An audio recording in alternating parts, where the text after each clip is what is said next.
Hey, I'm Alex. Today, I came to one of my favorite places in Xining, the Qinghai Tibet Plateau Wildlife Animal Park.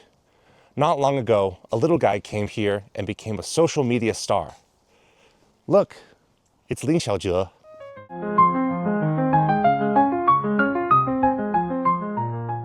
The story begins here. In March this year, at an altitude of over 4,000 meters in Qinghai's Sanjiangyuan, during a snowstorm, local ecological patrollers found it. It was extremely weak, all alone, and had no chance of surviving in the wild. A race against time began.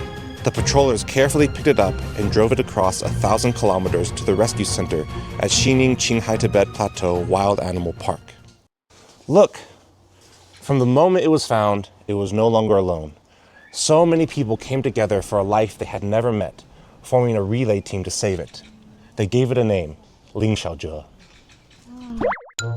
The comments from netizens deeply moved me. Someone said, "Love makes flesh and blood grow wildly." See, with everyone's love, that once near-death little creature really came to life, and it grew so well. This story deeply moved me, but it also made me think even deeper. Is this just an accidental love story? I asked one of the zookeepers, and they said, "We didn't think too much about it. When we saw it, we couldn't just ignore it. It's a life, and it deserves to live." It's that simple.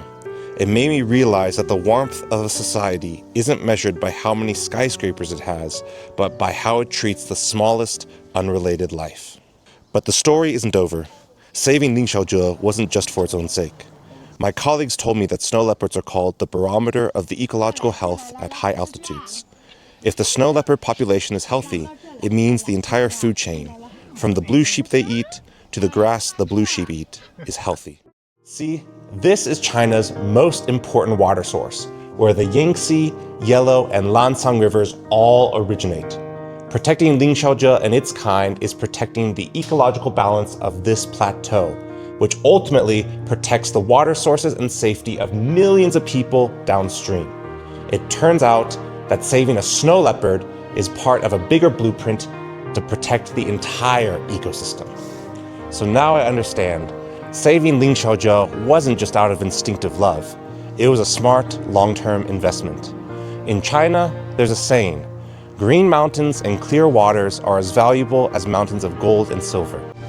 I'm Alex, sharing the story of this place here in Qinghai.